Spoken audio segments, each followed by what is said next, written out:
however many pairs of shoes you may bring to his attention. I cannot say. Merely that he did so. And why do you think he has accused you? I wish I knew. And tell us of the last encounter between you. A silver buckle had detached from my shoe. Isabella sent me downstairs to the workshop. He told me that he was unable to fix my shoe immediately. He was altogether in a state of some agitation. And you did comfort him? I demanded he venture an explanation for his rudeness. Which he did provide. Creditors were daily at his door, the shop in danger of being lost. He then began to cry. I was discomfited, embarrassed by such a display, and thought to put a hand on his shoulder by way of consolation. I think you'll agree that a hand on another man's shoulder is anatomically and by degrees some distance from sodomy. Following this, his wife comes upon the scene of this iniquity. I leave abruptly, his distress best tended to by his wife, an intimacy in which I should not intrude and had no wish to. Sometime later, I find the runners at my door. I am not convinced. you think him guilty? He is your client. I say, I'm not convinced. I find, in matters of sodomy, it is safest not to embrace a client's innocence, but better to hold a view at arm's length, as it were. Well, there is no smoke without fire. You think him innocent? Yes, and I also think him a liar.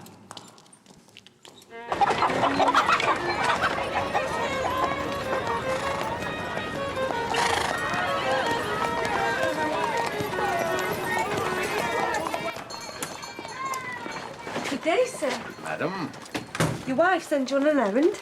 Alas, she cannot. She is late of this world.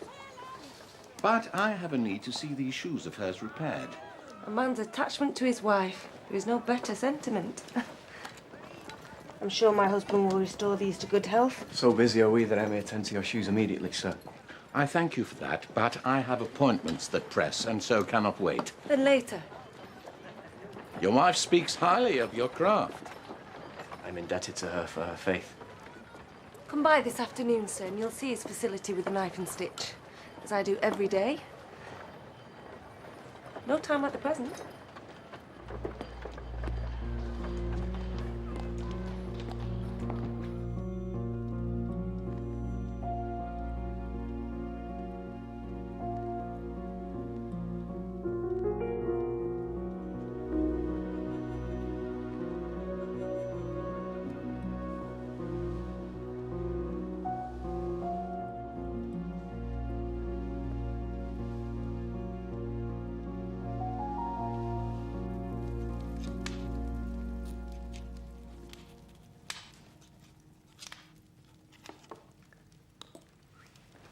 I could have had you sent away. Then you would know you had ducked me and had been cowardly. I merely indulge you. Speak. Your wife will have her name prostituted in a public court. Then see it consigned to the shorthand writers of a public press, and from thence into the throats and lungs of the hawkers. It shall be trumpeted to all until we are stunned. That you are the treacherous seducer of another man's wife is a tune that must be played very loud. If you are portrayed as a cuckold, you are content for that to be heard. I have thought on it and decided that my discomfort is worth your exposure. Withdraw the writ. I come here merely seeking that for the good of us all, Sir Arthur. And let you walk merrily back into the Old Bailey when every day I must sit here and watch the child grow bigger.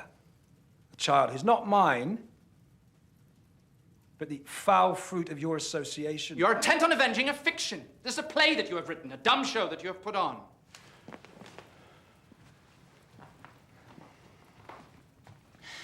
You have replaced me in my wife's affection.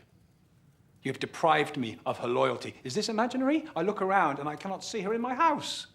Is this perception false? You cast her out. I have lost my wife to you! Now seek to remedy it as if she were chattel. Compensated for your loss in pounds. Am I to pity her position? With her body, she has betrayed me twice, with you and with what it was for, to provide and preserve a birthright, to give me a child who is legitimate. She would dearly love to see the child soon. She shall not be given that comfort. Well, then at least allow her maid to attend her at the hotel where she stays with but one outfit. Neither should you have that comfort. You bring this action because you think you are dishonored. That there has been some outrage of disrespect, but you cannot understand respect because you cannot give it.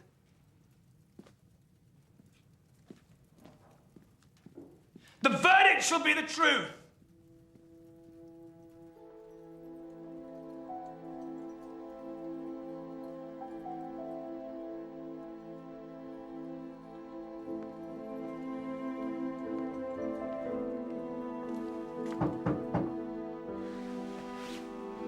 Who is it? Hello?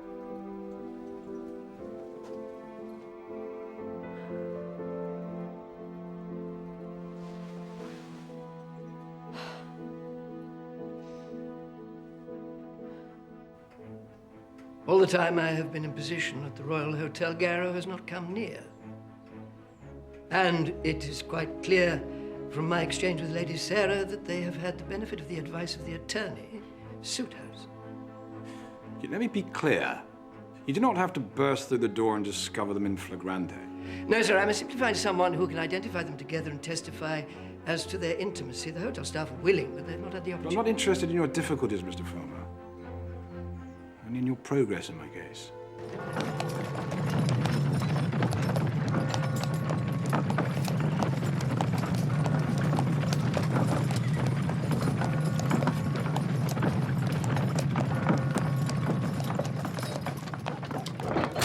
Jasker accuses you of an unnatural crime against him, and you tell me you do not know why he does so, yet I think you lie.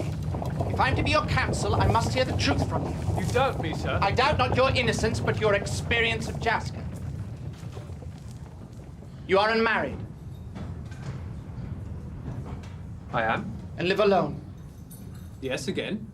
and therefore vulnerable to this particular sort of blackmail. Have you given money to David Jasker? Yes, On how many occasions? several times. Why? His business was in need of some support. When I ask you why, I think you do me the honor of a more truthful reply. It is as you say. Blackmail. If I did not pay, he would take me before a magistrate and accuse me of attempting to commit a bestial act. Now we have it. Yes. And now we have our defense. I did refuse his last request. Of course, and this goes better than mere defense. This will serve to see him indicted in turn. Jasker to be put in the dock. It's not merely blackmail, but robbery. But is my denial not enough? My word as a... As a gentleman, no, it is not.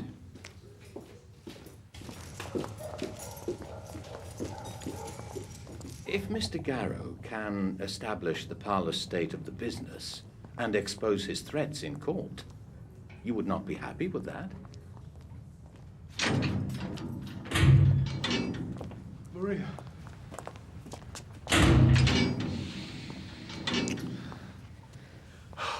Mr. Garrow, Mr. Suithouse, my beloved fiancée, Maria Reeder. Mr. Garrow, you will stop this calumny, this assault on his reputation. We've just made some great progress here. There is a defense now. I have owned to the blackmail begun against me by Jasker. Good. Robert should not forgo his life for the sake of his embarrassment. And I think his defense altogether strengthened by his association with you. You would speak on his behalf. I would insist on it. And I would not wish to appear indelicate, but in court I would need you to attest to the normality of his appetite. I make no complaint in such matters.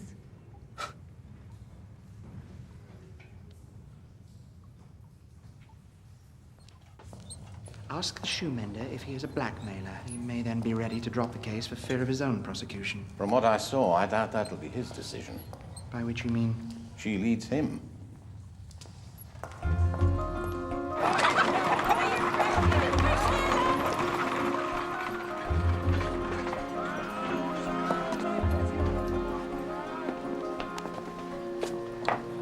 My handsome shoemaker. My husband. You will distract me from my business. You'll allow me to.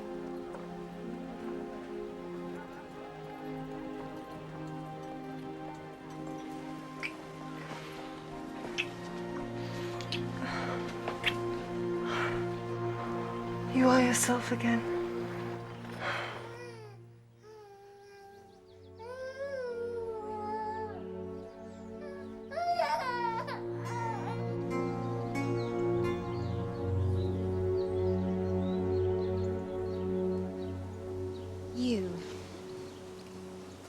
You are also footman and butler here now? I did spy you from the window and took the liberty of opening the door to you. Then you may announce me to my husband. Your business? My business? I wish to see my son. You may not. My husband's attorney will not deprive me of him. Your husband's attorney knows the law concerning that which you are deprived of.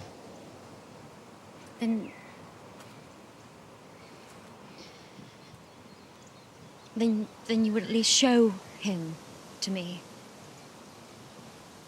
so that I may know that he is well, and that he might know me still. I think that a crueler prospect, and for your own sake, madam, I will not allow it. I'm sorry for it.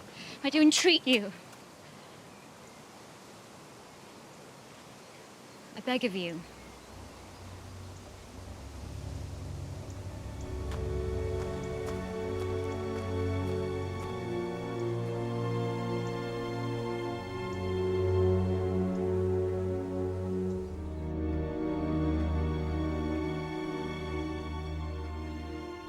I cannot help but admire her dignity.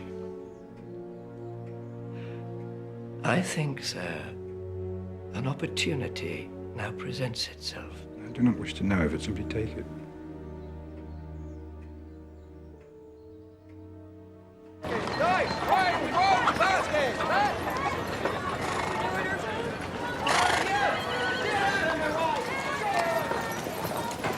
You do indeed have a gift, sir. They are so renewed that I can imagine my wife to step into them. You spin gold from nothing, Mr. Jasker. I do. Come now, you are too modest. Do you not turn your modest acquaintance with Captain Jones into payments most immodest? Who are you, sir? I am attorney for Captain Jones, and you will be accused of blackmail in court, and so find yourself in the dock. I blackmailed no one. The money was given freely. And you will pay my husband, sir, and kindly go. And you may wish to discuss with your husband the wisdom of his prosecution in the light of what is now known.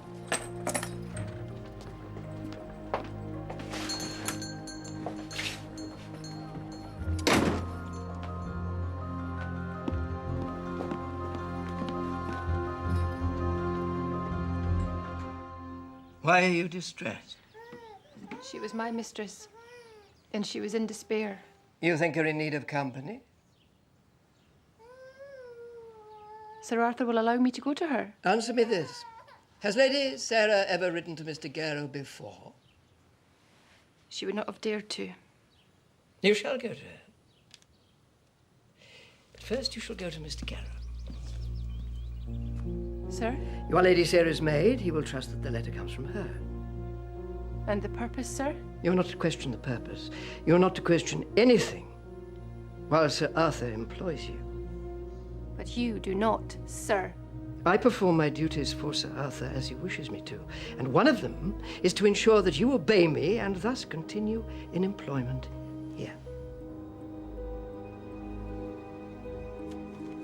Pack a bag for your mistress, the things that she did send for, so that I may take it to the Royal Hotel. You will meet me there. Why so?